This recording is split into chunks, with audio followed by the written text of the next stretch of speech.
People are joining in.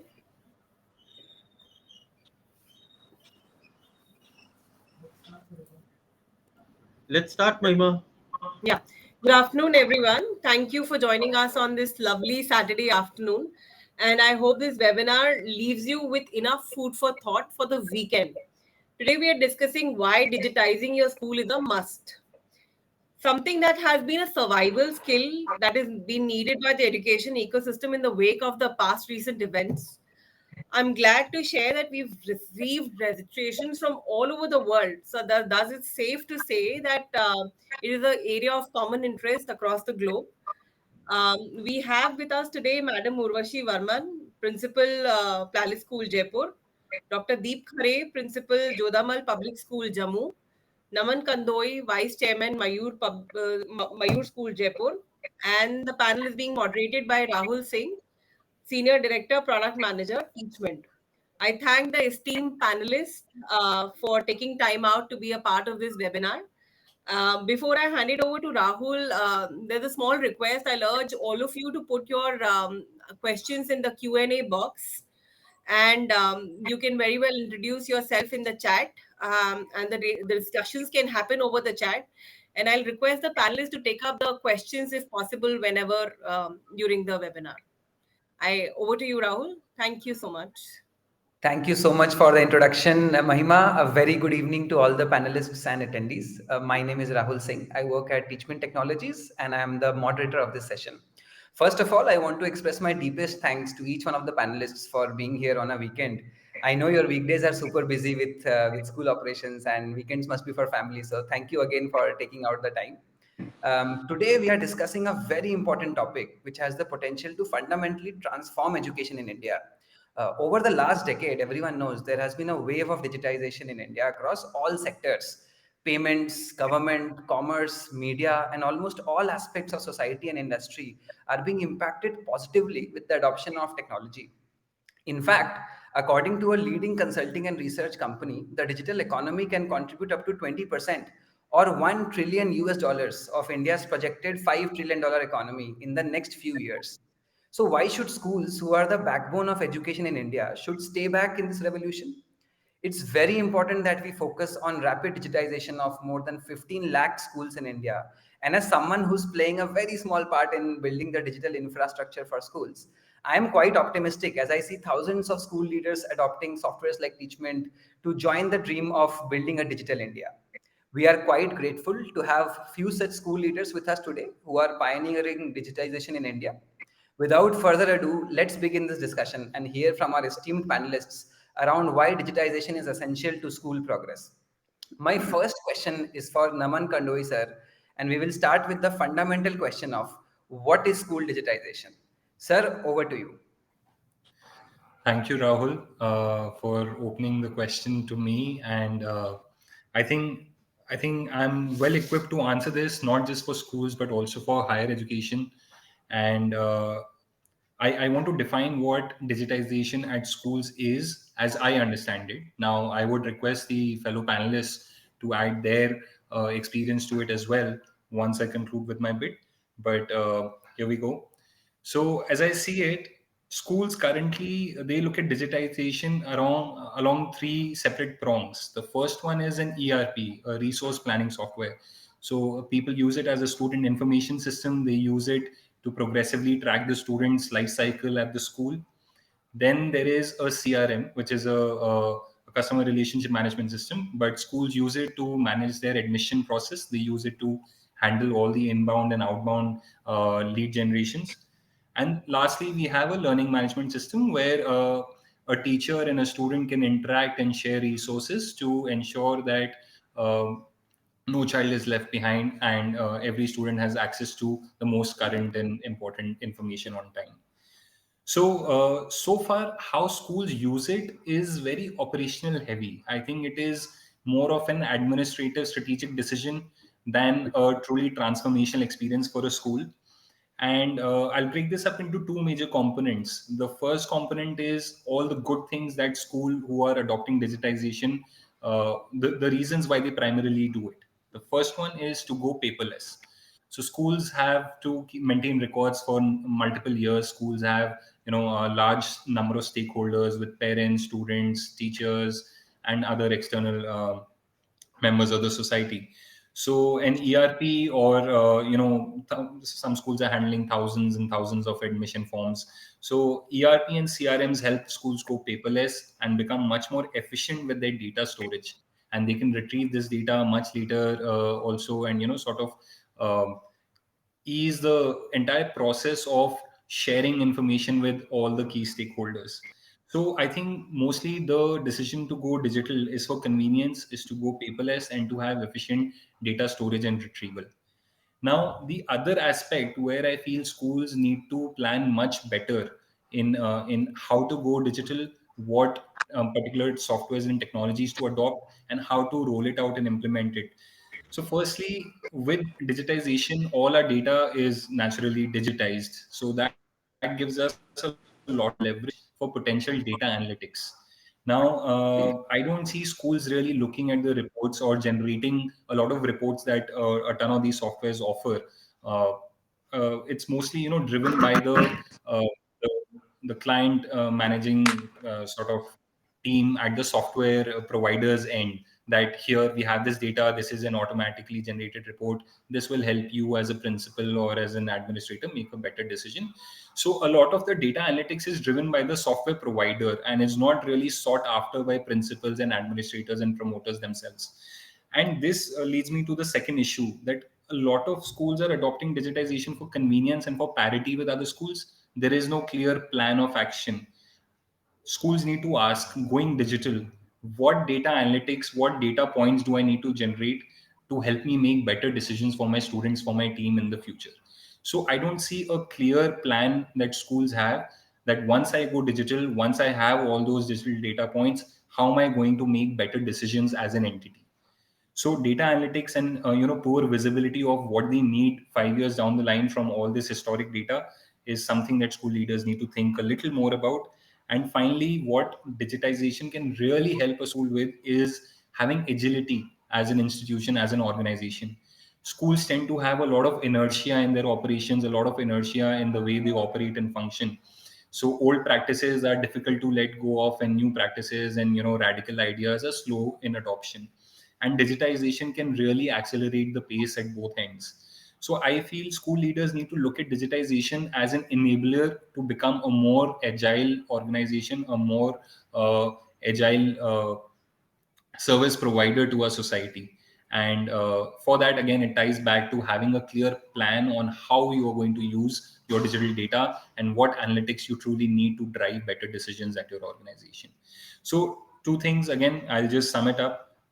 Great call on going paperless, ease of use and storage, efficient storage, etc. But we need to start thinking about how to leverage this data to make better decisions, and not simply have a dashboard on reporting who came late and how many teachers are present today and how many students have paid their fees. We need to go a bit beyond that, because tech suites like what Teachmint is doing, so they offer a wealth of sort of features embedded in their portals that school leaders can really, really gain an upper hand with. So that's my take on it, and I'd like to hear thoughts from the other panelists as well.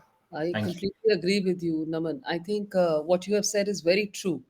Uh, Schools need to go digital. They are going to digital, but they really have not thought about a long term pathway where all the digital data that comes in.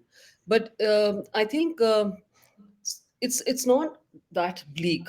Schools are using data to enhance their performances. Now, if we talk about if you're talking about hardcore ERP data, it's a different thing. But when you talk about the best part about how data is going to help is because it saves so much of time. Today, if a school leader wants to understand what has been the graph of the school's performance over 5 years, I think 3 4 years down the line, you would have had to have ten people draw out information from 10 different sources and then put the whole thing together. It would require 5 days as such before you could arrive at a solution. But now it's just a matter of couple of minutes and you have the graph in front of you.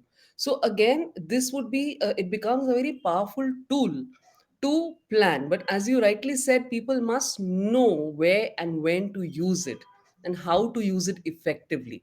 That is another story altogether. So, in a lot of points, I agree with you. That's a fact. It has to be used effectively.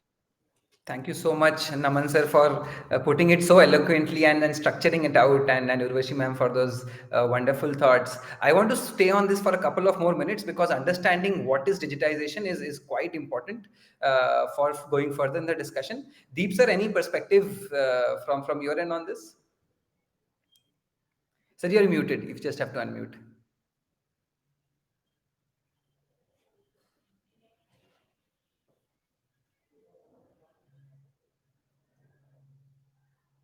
Deep sir, are you able to unmute? I could do that. I could do that. Okay. I have to go back in my times. I remember 1999. I was in Delhi for something, IPSC meeting. And Professor K.S. Dhawan, a teacher in a Mira Model School, first ISO school of the country, he showed me how one can teach physics by using computers. I'm talking about 99. And somehow he shared the software with us. So my connection with digitization goes till that 23 years from today. And I know what wonders I could do because I had that great tool in my hand. And in last 20 plus years, I have seen how the school from paper, they become paperless. The decision making, the flow of information, inferring information has become very, very simple. And I don't think we have to talk about digitization of schools. The whole country is digitized. That if any person having a mobile in his hand is digitized, basically. Okay, so this is what my take basically on it. But I have something more to share. As a teacher and principal, I look more on the side of learning outcomes of the children. For me, the working on the children is first priority. My second priority is communication with the parent, fee collection, and whatnot. My first hand task is to look after the learnings of the children. And digitization has brought revolution in that aspect, if done properly and rightly. Okay, so when I get a chance, I'll speak more about it. Please. Great, great. Thank you so much. I think the one theme coming out of it is that while it's important to understand what is digitization, it's also important to figure out what value can it add for you. Which brings to my second question, which Urvashi ma'am already touched upon a little bit, how data that used to take days to churn out is now at the fingertips of school administrators. So, ma'am, what I want to ask you is how can school digitization ease the burden on every parent, teacher, and management? What are the different perspectives that people should know here? I think when we talk of easing the burden, the first point which strikes me here is the burden is eased only if you have ease of access, number one, and if you know how to access. So, a basic knowledge of accessing the digital tools is a must. If that is not there, then it is not increasing, lessening the burden, it's increasing the stress quotient. So that is what the first point is, that you have to have the required training to use the digital tools which are available in plenty. And of course, you have to have access to it. When this is, I'm referring to the chat we had before we began, that with the way the internet is across in our country, there are places which have good access, there are places which are still not touched. So, if we are talking about a digital transformation, it is definitely on its way, but we still have a long way to go. So, I think Prime Minister Modi ji has just launched 5G, and so things may turn up looking better, and maybe even the far flung areas would come in the ambit, as Dr. Deep Khare was saying. Jammu is still struggling, and they're still struggling to find their place over there. So, talking about how we save time and how it lessens the burden, for sure, in a lot of areas, especially where we're talking about the teaching learning process is concerned. Digital access has revolutionized the space of teaching and learning completely, totally. And I think it's one of the plus points of COVID, that it just threw us in the ocean and we had no choice but to swim across and to train ourselves to start learning these tools. um, Thanks to digitalization, I feel the VUCA world, that's your volatility, uncertainty, and complexity, ambiguity, I think it is fast turning into another form of VUCA, which is, I would equate it with vision, understanding, clarity, and agility. So we spoke about agility right now. So that is what I feel. Now we are coming from that VUCA, we are shifting to this VUCA. I mean, look at the way teaching learning has completely changed. We are now entering into the space of virtual reality, augmented reality. The other day, I had the good fortune of entering the NCRT office in Delhi, and I was like so impressed. They've got this huge lab coming up which is working on virtual reality and augmented reality, and how to bring augmented reality down to the schools through the NCRT textbooks. So that was like a wow moment for me, because I happened to enter the labs and they had these very fancy gears that we could wear, and then suddenly when I watch and I see the whole figure of a heart, instead of being there in that black and white book looking very very uninteresting, it comes alive right in front of my face, and I see all the intricate workings of the heart. So, so saving time, saving the teacher may go blue in the face trying to make the child explain what a heart looks like, how it functions. Some children may have their own ideas about it, but for sure, of course, you have your YouTube and you have your digital photographs which can be shown. But when the child sees it in reality himself, a digital reality through augmented and virtual reality, it's a different ballgame altogether. So and it saves the, not only saves the teacher's energy, but it enhances the interest quotient of a child while learning. So definitely it has made the teaching learning scenario much more interesting and less cumbersome. Personalized learning has come in, and it's so interesting to know that even a child who's got special needs can use these digital spaces so effectively. Now, take for example, if it's a child who's suffering from dyslexia, he would be sitting for hours together trying to read through a text which makes no sense to him, because of the way he sees things is very differently the way we see things. So, but imagine if that same text goes from text to speech and he's able to hear what he's trying to read. The learning would be phenomenal, and it would save so much of, again, time and energy for that child who is struggling to do it. Similarly, if the child has got low vision, again, it is so helpful. So these spaces are like amazing, and definitely adding on to so much, giving so much more value to education, making it accessible to all.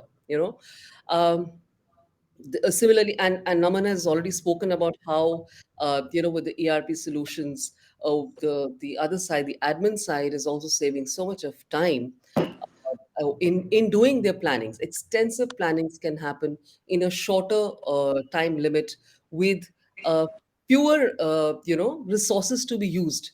The resources can be used more effectively, and time is a huge resource. So if you're able to pull out the data you require within a matter of minutes, it definitely eases the burden of working and makes you more effective. So today, through the digital tools that we have, a teacher, the head of a school, or the even a teacher can pick out, draw out the working of a child's performance over the years' time within minutes, and it's like you have the graph in front of you, whether when and how the kid has been going up or going down, a class's graph, a teacher's graph. So we exactly know where are the pain points, where are the children struggling, which are the kids who need to be more focused upon. Maybe they need some differential learning, teaching. Maybe they need some differential assessments. So all that is visible, and it's thanks to the digitalization of education and of data that is happening. So it's like I think it's phenomenal. So I was visiting a school in one of the metros, and like I was amazed to see there's real time monitoring happening for the parents. Like the parent sitting at home will know when my child has walked in from the classroom and gone to the washroom. And I said, wow, that's the light of monitoring and, fear and uncertainty. But then we do have parents like that who may have had some kind of a negative experience which may have happened in their circle of family and friends, and they feel reassured with this kind of technology at hand. So we have all kinds of stuff which is rolling in. So yeah, I think we are in for some good and very interesting times. We are already existing in one, and things should get even more interesting and better as we go ahead in time. Yep. Thank you so much, ma'am. I think the most interesting perspective I took away from that is that for educators, and whenever I speak to them, it's the biggest burden for them is to sparking that curiosity and excitement in children, because you're putting your heart and soul into education, and that receptiveness from children really is what keeps you going. So it's wonderful to know that impact is also not left behind, along with on all the the data aggregation, information at your fingertips, communication with parents. So really good to hear this thought, and I hope the folks in attendance are taking away some really good takeaways. And on that point of parent engagement and communication, I would sort of want to go ahead to Dr. Deep Khare, sir. Sir, what I wanted to understand is, how can schools improve communications and engagement using digitization? Of course, I remember the days when to send any information to parent, we used to use slips of papers to be given to child. Our youngest ones can't carry those slips, and it was a wonderfully difficult job used to be done. Now you have a WhatsApp, which thanks to Corona, we started using it blindly. Now we are trying to come back from it, and it's not happening that easily. The ERP which we have is very, very sophisticated and is doing a great communication. Parent can send mails to us like anything. We have their own platform where they can communicate with us. The communication is multifold. A parent can reach to the office, to the class teacher, to the sports teacher, to the principal, to the coordinator, to everybody, which was not possible. One information, if I want to say, like we have children there on 14th, I think we all have, and we took a decision that the children will come in their color clothes, that is not the school uniform. Now, how to inform? One message, the whole world knows. Now, think about the same thing if we do without digitalization of the city of the country, then it doesn't work out altogether. And one very important thing, when a parent visit me in the school, I have to just type the number of the child. All right. I on screen I have the picture of the parents, so I know whom I'm handling to. If the picture doesn't match, I have to check is it the guardian of the parent or the child. Then I have a whole record of the child that how he has been faring in the last few exams, maybe few years. Then what he has done well in different kind of games and CCA. Then I can speak to parent confidently. I can understand their perspective of visiting school. So the time saving is too much. The way we interact with each other is very, very strong. So this is all because of digitalization, that now we have everything on our fingertips. I just type one number and I'm knowing the whole history of the child. In spite of we have in schools more than 2,000 kids, but we behave as if we know everyone inside out. That gives a lot of confidence to us and to the parent as well. And I think this is thanks to ERPs and whatnot we have. But as even if the question is about communication with parent, but the biggest communication is required with the children. And as these systems have made us very, very, comfortable to speak to children about their performances, their participation, their achievements, that is the biggest and very important thing. I think information sharing is not only, would say, communication. We as teachers or schools have a bigger job to communicate with the children for their learning outcomes, why they come to school. I think that is the biggest bridge which has come up as digitization. I'm again speak about this, that the way I used to teach physics when I started, I remember in my class first time in Ajmer in my school, I got a 29 inches TV, and by that time we had in the world the handycams. So to teach physics, like I want to show a thermometer to children.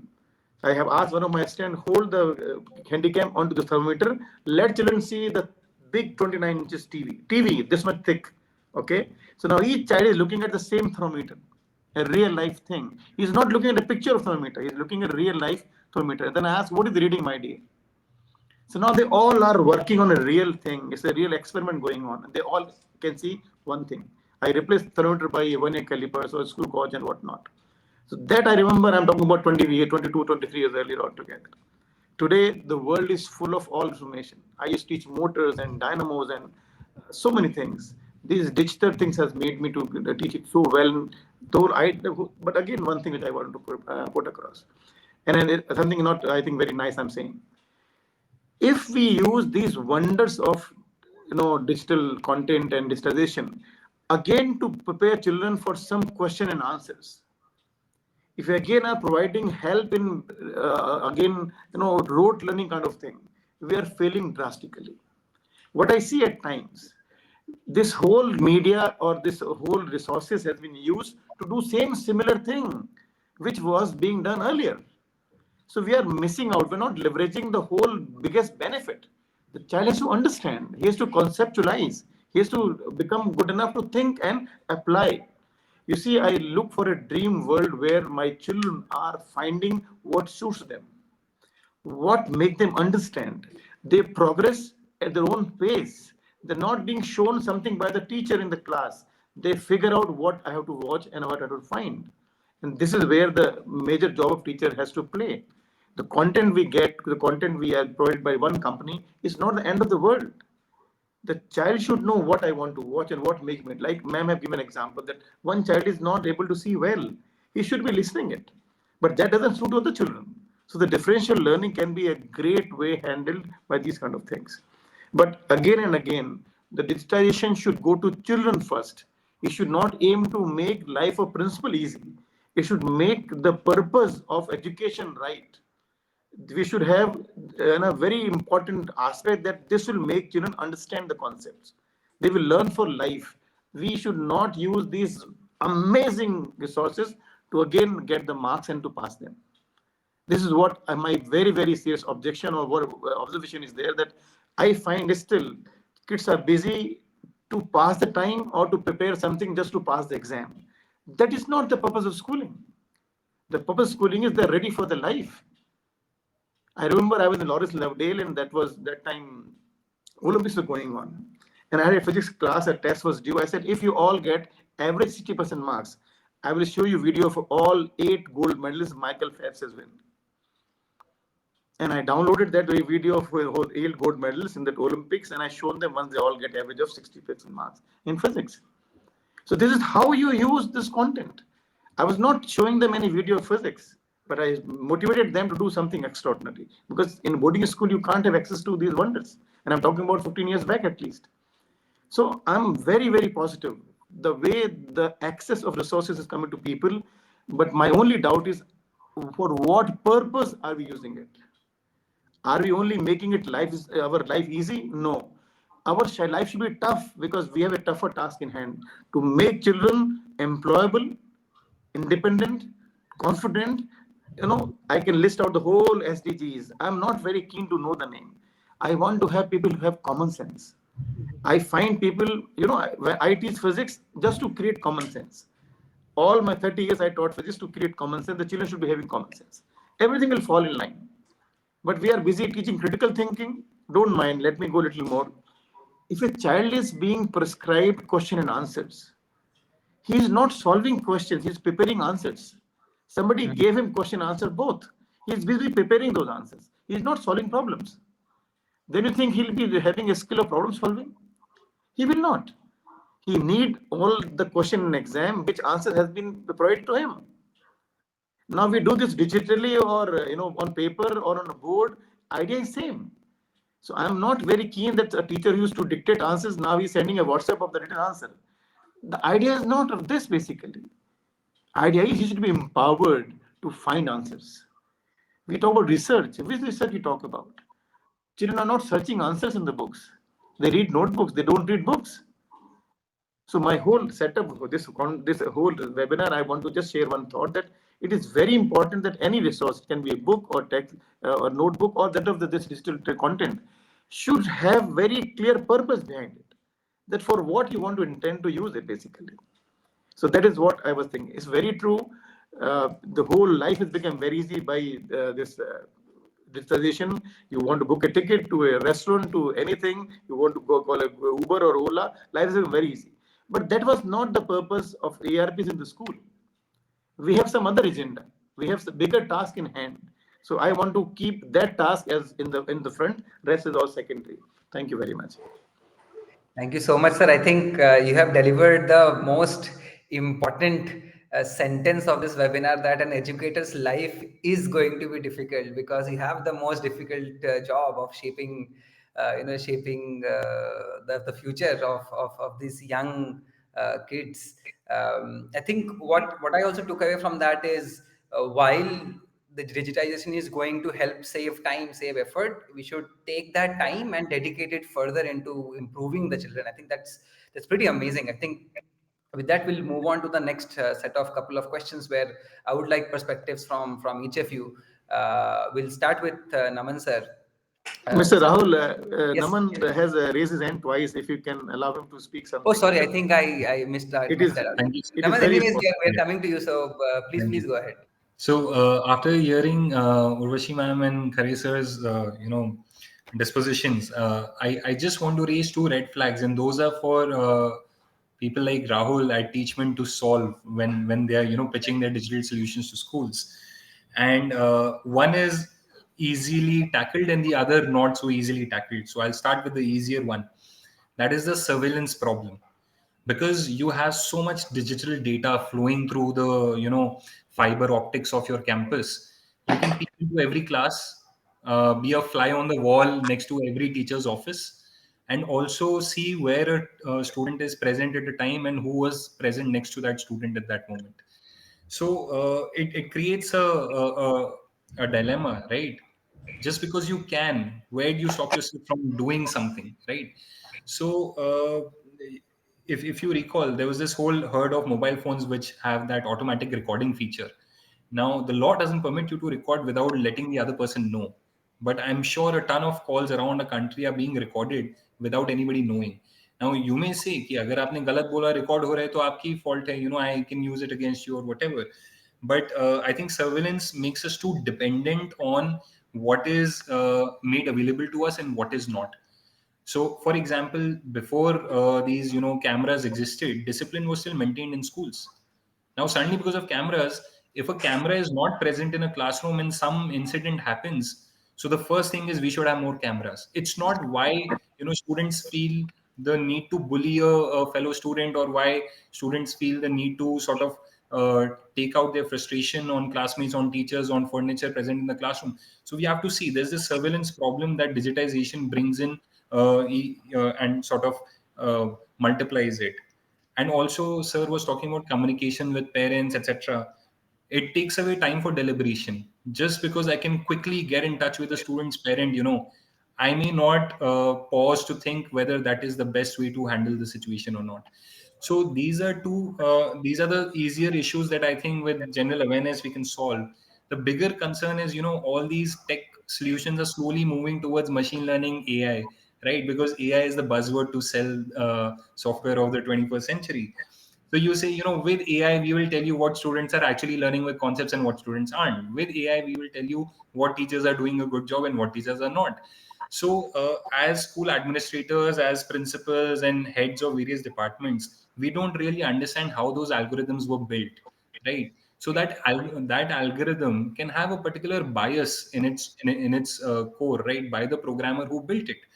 So often we become blind to reality just because my ERP, like my dashboard, says that this is the best performing student or the best performing teacher, and this student needs help. I may miss out on softer factors that are very challenging to quantify, very challenging to measure, और वो मैं soft factors miss करके I arrive at a solution, or I take decisions based on false impressions created by the particular algorithm. So I think ethics of how you are programming these features, ethics of machine learning, ethics in quantifying a data. How do you quantify a good student? It's not just their mark sheets. So then the question comes, जो assessment आपने digitize तो कर दिया, but उस assessment की question quality क्या थी? That is a very humane thing to measure and not easily quantified. So I feel like software service providers really can differentiate themselves if they solve these kind of problems. Right now, it's a race to add as many features as possible. LMS भी है, ERP भी है, CRM भी है. We have 15 modules, बस भी track हो जाएगी, class में camera का भी input आ जाएगा, automatic light on off, सब कुछ कर लोगे आप. But these are very operational heavy things, like ठीक है, you're substituting manual labor, you're making it more efficient, but you're not asking the greater questions, you're not solving the bigger problem where digitization can truly help. So Yeah. that is my request to Yeah. Teachmint and Rahul, that start looking at that aspect of digitization. These are the two red flags I wanted to bring to the panel Sir, from my actually, side. I cannot agree more. I think that's a question that we are debating so often in our team that हाँ यार ये चार features बना देंगे, but what will really move the needle for schools, right? What will really take them to a level where they feel that okay, this is business magic, this is helping us do our job better. We sort of, in fact, the sort of mission statement that Teachment operates with is expanding the potential of education. And the one thing sort of I have sort of felt from that is if we can allow educators to with the right set of tools, right? Because ultimately no one can deliberate better than you, right? I mean, no amount of AI, no amount of tech can replace the years and years of experience, the emotional quotient of knowing how to tackle a child, or of knowing how to spark curiosity in a child's mind. That very very. I mean, I'm blown away by that thought. Deep sir, you had raised your hand. Please go ahead. You see, nothing comes free of cost. This ease of communication, data handling, and getting results very fast has a downside also. The number of parents visiting school is reduced. The one-to-one communication is reduced to quite an extent. If a child is doing pretty well, parents will feel what is the need. He is doing very well. Whereas we are sharing the result only of his academics. There's a lot to share and lot to talk. In fact, parents are the best feedback one school can have. All right, and the school can also share the philosophy, the idea, the endeavor of the school to the parent when we talk one to one. So this is what is also on the downside. But naturally, when we have a larger number of children, we feel oh, it's okay, चलो हमारा time बच रहा है. But time बच किसके लिए रहा है? The whole idea is to communicate with the society. So what we are gaining is having its downside also. But naturally, we have to live with time. No school in today's time can say that we don't have internet connection. The life will stop altogether. So what I'm trying to say that we should have all these wonders, but we should also never leave out the most important aspect, knowledge as well as our endeavor. That I want to meet as many as parents possible. Physically, I would like to have you in my office, or I'll come to you somehow in one way or other. That is also I wanted to point out. And Naman, you are excellent the way you analyze things, and I think Uruchi ma'am and we both will say that you are doing what we would have taken half an hour, so you are finishing in 5 minutes. That is what is new generation. Thank you, And sir. Rahul, this is how it works out. You see, No, what we learned absolutely. in 30 years, he is going to learn in 5 years. And now the younger one and the younger brother of Naman will learn in 3 years. So the school should learn to pace with them. And a teacher with 30 years cannot be in pace if he is not digitizing himself. Because they know what suits them. The language has changed of communication. Okay, but the emotion, the connect has not changed. If you ask Sir, me, I'm teaching physics for 30 years, the learning outcomes are same. The way we reach to them has changed because the children are looking forward not in books, they want a video of it. They want a yeah. good quality HD video. They want a great quality sound because the rest of all world is that time. It doesn't interest them if you just keep on showing them something very fake picture. So we have to equip ourselves to handle the crowd we're handling. But Yeah. the basics, nuances of teaching, for me at least, have not changed. Policy have changed, probably education. Education has not changed. This is what I personally feel. Thank you. So while you are praising the learning curve and speed of the younger generation, I have to say that we are able to do that only because we are taking the takeaways from you guys, because you had to do things on the fly. I mean, there was no internet to Google a result before, right? I mean, when we have conversations with you, it suddenly we are getting the wisdom of years and years in the industry in a nutshell. So I don't think that would have been possible without what you guys have built over the years. So full marks there, sir. Urvashi ma'am, coming to you, I think one of the things that has happened right now is we have somehow actually covered the question that I was going to ask next, which is like, will digitization help in quicker and smarter decision making? And we have seen both perspective already. So over to you, Urvashi ma'am. See, yes, I think a lot has already been spoken on this. What I wanted to say is connected to this only. At the end of the day, no matter what kind of an AI, no matter what kind of an algorithm, no matter what kind of tools you have, what really matters is who is welding those tools, who is using those tools, and for whom the tools are being used. We are very clear about for what we are using the tool. We are very clear about for whom we are using the tool. But It matters who is using the tool. That is where everything boils down to what Naman has said, what Deep Sir has said. There is a question in the question box also about the stress coming in with the digitization. Everything boils down on who is using and how. It's like you have nuclear energy as a power. Now, it's up to you. Are you using it to make advances in the medical field, or are you using it to make more nuclear weapons? It's absolutely up to us how we use it. So, the human factor can never be discounted for. It is only the human factor which can go and beat what Naman calls the algorithms, and what they are, what, because even today we are seeing only what the digital world is making us see, whether it is on the social media platform, whether it is on the media platform, no matter where, all my choices are being affected by the algorithms which are floating around us. So it is definitely a very worrying trend. But then, yet again, also including they're saying that how to ensure students don't misuse the data. As I said, you and coming to what we do with the data we get, it's absolutely how judicious we are, how careful we are, and never to forget that it is a very thin line we walk on when we talk in terms of ethics and when we talk in terms of our personal spaces and our our privacy. So in this world today, I don't think anybody has any kind of a personal life.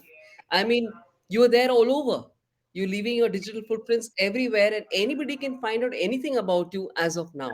So you really don't have much of a private life left. So yes, it all depends on us how judicious we are in the use of technology which has been given to us. And stress, again, can only be alleviated if we are better trained, not only in how to wield these tools, but in also as to where not to wield these tools. So has to be, I think, a personal decision which one will have to take at every point of time, that where the digital factors, I have to draw a line and let the human part come in. So uh, anything new that comes in will always have its sets of teething problems. And I think we are resisting in a world which is still trying to swim and find its way in this digitalization, great digital revolution which is happening around us. So we are the ones who are facing all these teething problems, whether we call it the fine balance between ethics, morality, use of digital world, time factor. But I'm very hopeful that the coming generation would be far more adept of handling these situations. So those teething problems would have been over, and we would be in a more comfortable space in lot of manners. Great. Thank you so much, ma'am, for the perspectives. Ultimately, the tools will give you data, the algorithms will surface insights which would have otherwise been ignored, but it's up to educators around how they use it. And for that, better awareness, more adoption is quite important. Very well summarized, ma'am. In the interest of time, we have 15 more minutes. I want to take a couple of audience questions as well. But one of the questions I think we have touched upon a little bit when Deep sir mentioned about the digital heart that sort of he saw a few years ago, like many years ago, and then the thermometer. Uh, I want to go to Naman sir once because the question is around the benefits of using learning management system and digital repositories. The specific angle I want to get, Naman sir, is higher education institutes have been quite better at this. Like even when I was studying at IIT Bombay, we had Moodle, which really helped us sort of be on top of assignments. And so, sir, please give a perspective on how to best use LMS. There's also actually an angle in the audience question from Sheetal Achoriwala that while digitization is enhancing the learning process, but students are getting into other unwanted habits. I think the reference is to like mobile YouTube and stuff like that. So I believe that LMS can actually play that angle really well, where there can be a more controlled environment. But sir, over to you. Thank you, Rahul, for that question. And I think I'll just quickly touch upon what Sheetal ma'am's question is here.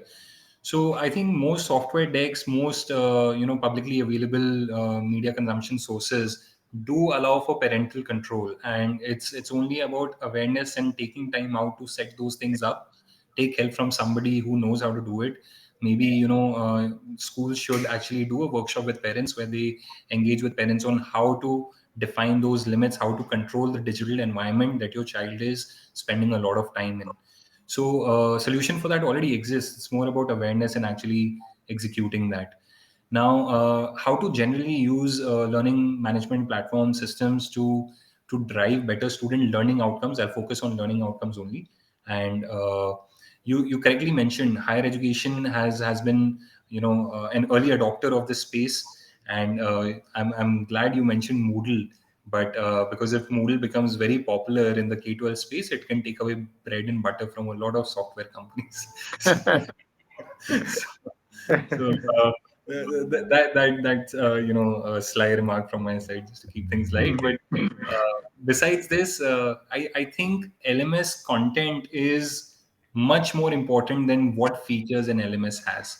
So in higher education, NPTEL, various IITs and universities have been on top of the game for the last decade to curate the highest level of content for various programs that these universities offer.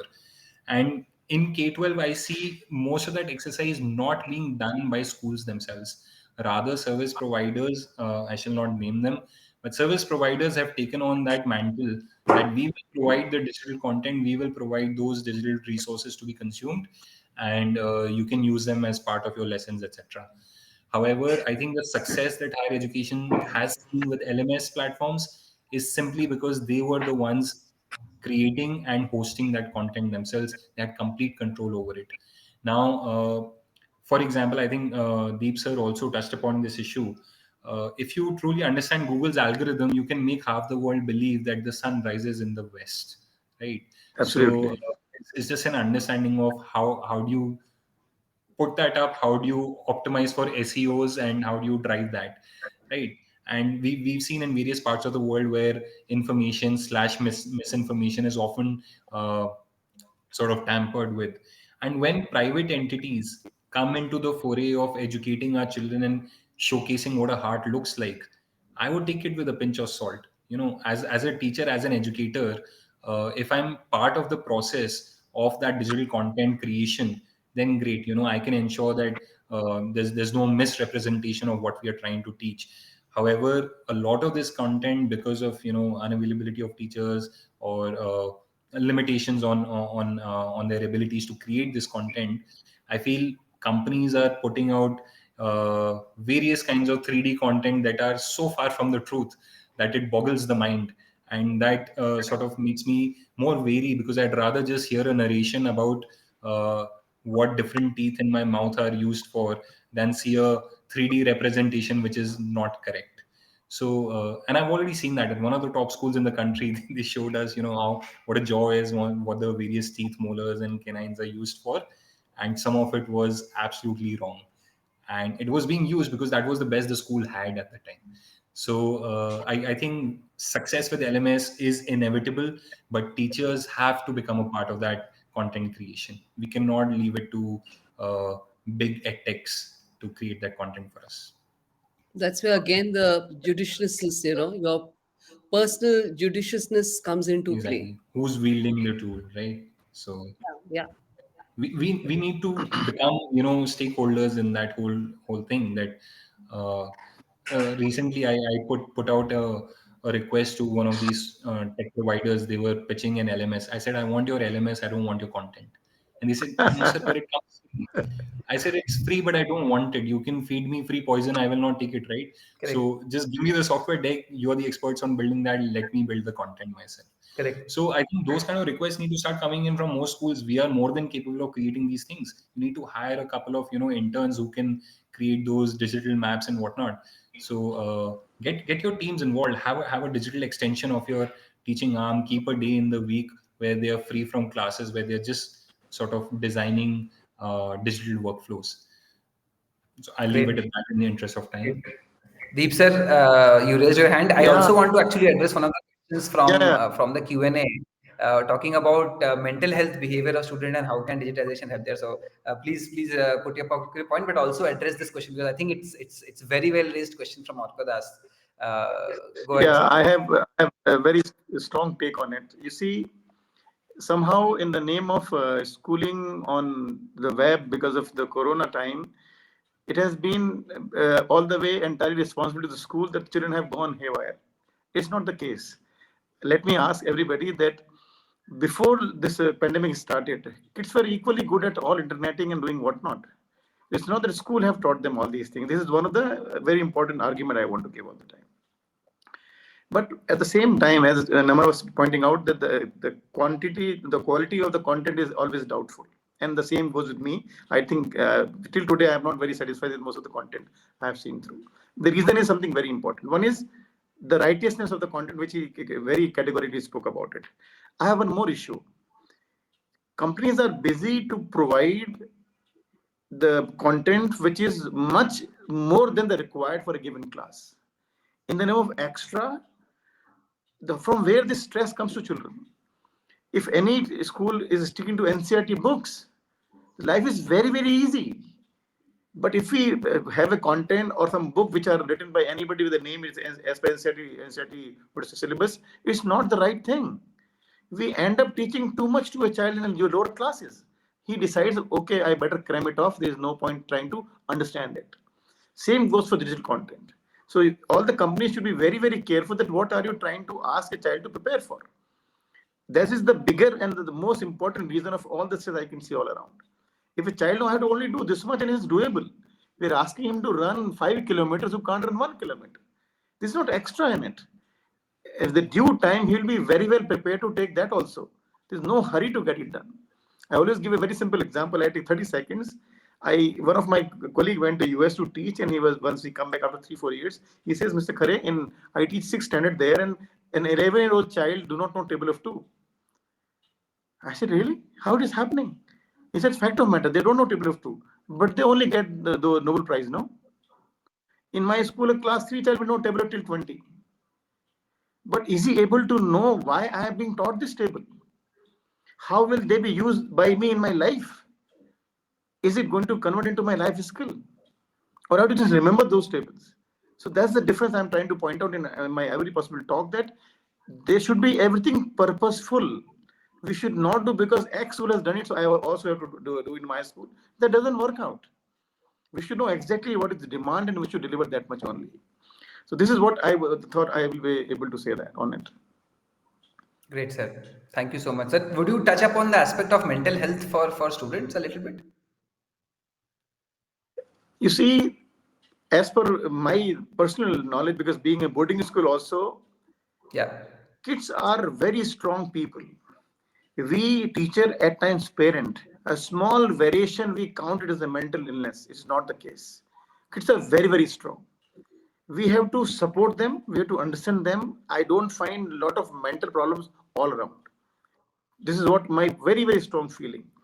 Because of too much of awareness, at times we start tagging people that he is a depression, he is having anxiety. It's not like that. Today is webinar going on. I was anxious at age of 55. All right, I have done 100 webinars already. Should I go to a doctor to visit? My God, I was doing something like that before the webinar. It's not like that. So we should give them due time, and a lot can happen. Yeah. This is somehow it has happened in the last 2-3 years that everybody started talking about mental health. In my 2000 plus kids, I haven't found even a single child to whom after Corona we are handling on that side as such, to be very frank. Right. It's a happy going lucky lot, I'm telling you. They're enjoying their life. That's how it is. Yeah. Yeah, I think one of the experiences I'm having recently is seeing my nephew grow up, and one thing that has hit me hard is that how resilient kids are. I think the talent they have in forgetting, unlearning, and learning is pretty amazing. So I think it's about keeping them a positive mindset and just helping them through hard times, and they will come out well. Urvashi ma'am, I'm coming to you next.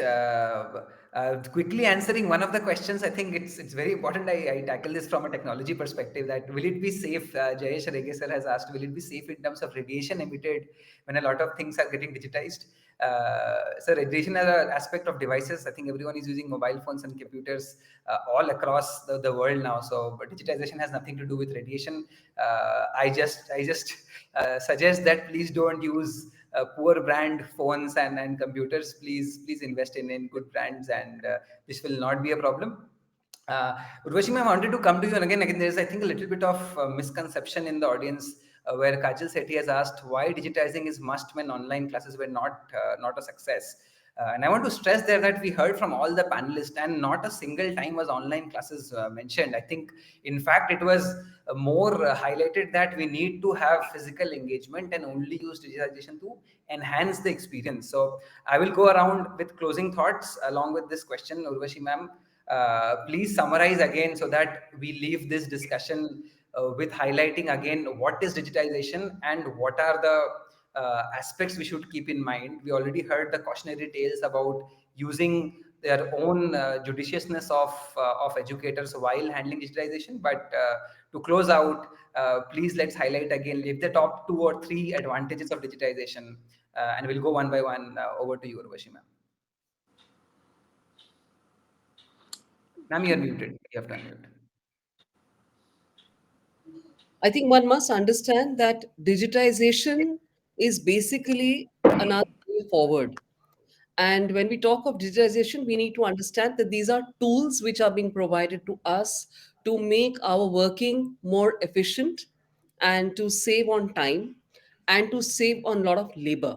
Yes, at the moment, stress quotient is high with everybody who has entered the digital space, especially with teachers. They are under tremendous stress because suddenly they find their hands are too full and they need to do a lot. They are still trying to find that balance between paperwork and digital work. So it does become stressful, but it's a matter of time when, as I said, with time, we'll be able to find our own niche, our own way on how to use it. So, one, it is important to understand that it's a tool. It's important to know how and when to use the tool, when not to use the tool, when the human factor needs to come in. That nothing can beat the human factor, the judiciousness that a human being can use can never come through an AI. So that is a fine balance which needs to be kept in mind.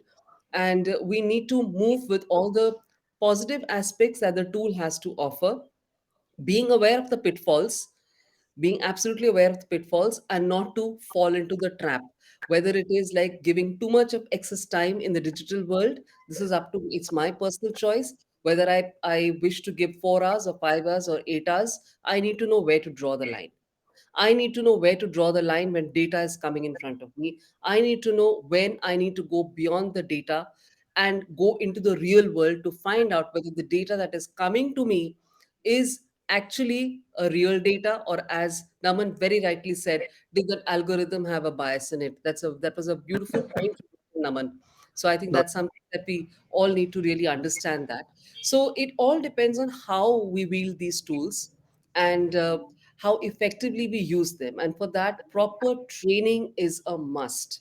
If we do not get into the training space, then we are actually going to be putting ourselves into more trouble and more stress. And instead of good work, we'll end up just getting into one big mess, wherever it is. But we cannot discount the human factor at all. I think it is all the more important for us to know that I would still say that no matter what, a robot will never replace the human being, at least not in the classroom. So, this is what I would like to say. Deep sir, please conclude with a couple of points around, specific practical example of how digitization can help. you see, as a school, we should not force on teachers that you have to show this much for sure. Let the teacher know what is required to be shown to children. If the things can be made understood to a child without using a digital setup, it's not necessary. When you force a teacher, then he naturally gets bogged down with the whole thing. I have to teach also. On the board, I have to write, I have to correct copies also, then I have to show the content also. Similarly, for the companies who are sharing their content, they should be very, very careful that there should be very limited rightful content given to children. It should not be endless. If I am interested in space, that is my personal thing. That is nothing to do with my education as such. It's my personal interest and my passion. We cannot keep on letting everybody to read about space when you talk about skies, because we have easy to just leave a link, but this link is going to need time from the children and teacher both. So we should be very, very careful about it. And last but not the least, as I said, the purpose of whole thing should be to get over with the learning outcomes. not to prepare children for the examination alone. They should all fall in line automatically. This NEP, I am very, very hopeful that the way we conduct exam, things will change. We will not ask any more questions which can be prepared by rote learning. We True. to stop that. A lot has to be done in the assessment by the software companies, that you should ask questions which are only answered by experiences. You cannot Competency. ask. You see, I always give one example. What three vegetables Naman had last week? In place of asking, name three vegetables. All right, Naman, you are not eating these days, man. That's how it is. So you have to change the question. The child should, I have to answer with my experiences. How many of are asking, we want to get away from rote learning? Are you doing any attempt out of it? Is still there's a question of SST to be answered in 5, 6, 8 lines, half a page in class 4.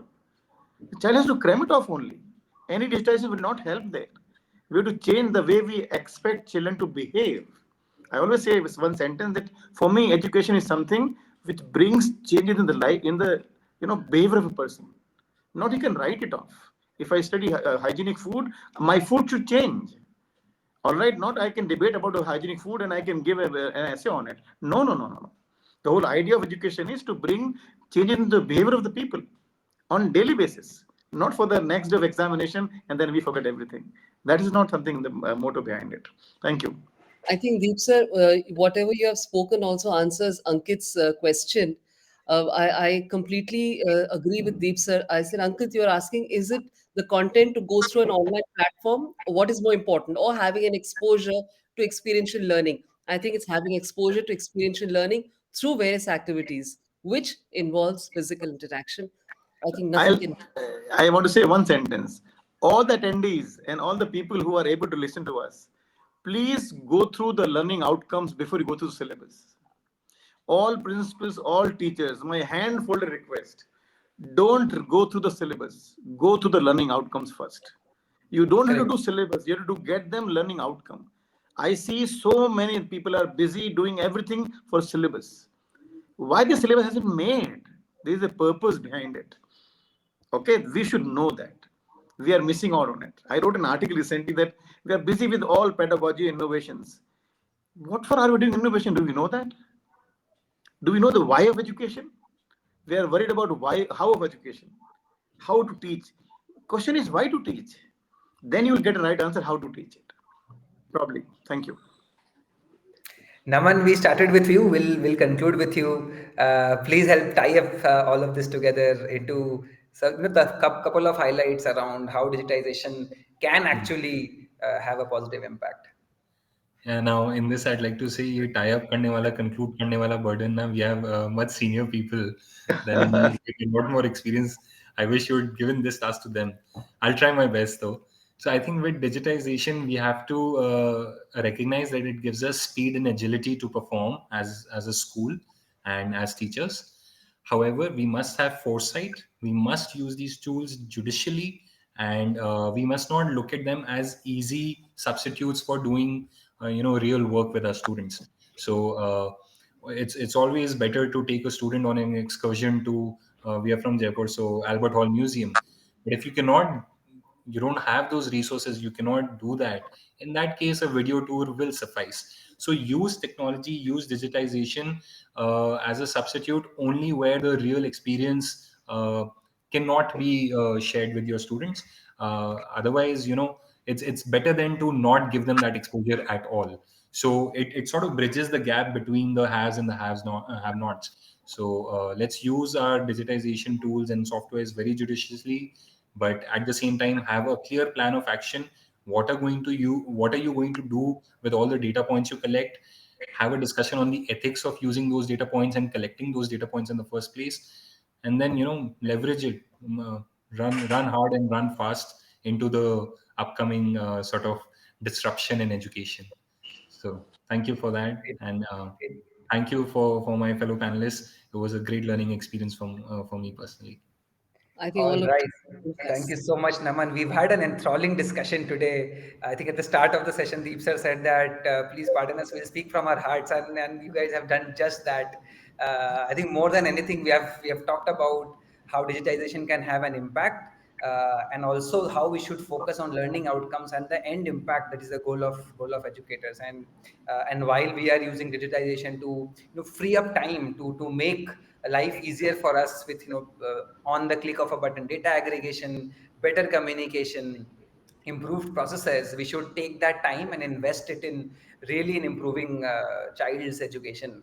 And I think a lot of what I've heard today will go straight to my team on at Teachmint. And on that point, I would like to just quickly conclude with a little bit of self-promotion, talking about Teachmint, since we see a lot of synergies in the way that you want to build your school capabilities, and a lot of the folks in the audience would also want to. So Teachmint's flagship product, the integrated school platform, empowers every stakeholder of the school with a one-stop solution, which includes admin management capabilities, strengthening teaching learning infrastructure. I think we talked about that quite a lot, driving student engagement, and delivering better learning outcomes.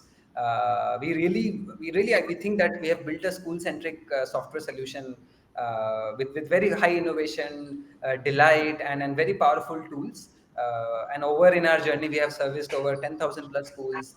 We have had over 1.5 crore plus users, teachers, students across 30 plus countries, in multiple Indian and foreign languages. So anyone in the audience would love to sort of have you check out our tool and give your feedback. I think today itself, the last 1 hour has been amazing. That can transform the way we are building forward. Thank you so much again for all the panelists, Mahima and the School News team. Over to you guys.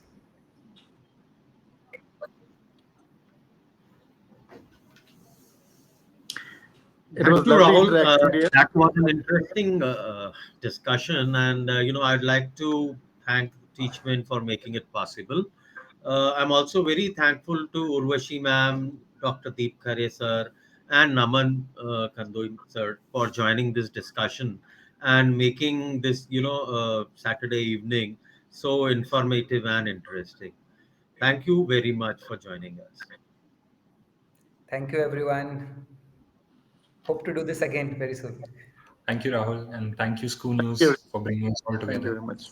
School News. Thank you, Teachment. Thank you, Rahul, and my fellow Thank you, panelists. ma'am. Thank you, sir. Wonderful session. Thank you. Thank, thank you, ma'am. Thank you, Marushi, Rahul, and Naman. I think if you are off the air, then we can talk a little bit if we have time, 5 minutes. Absolutely. Are we on air? Rahul, Mahima, are we off air? I think we might have attendees on the call. It'll be difficult Yeah, for so them. this is a webinar. We will have to log off anyways. Okay, cool. Okay. I'll set something up separately, sir. Okay. All right. Great. Thank you. Thank Have a Thank you. nice you. evening. Thank Bye you. bye. Bye bye.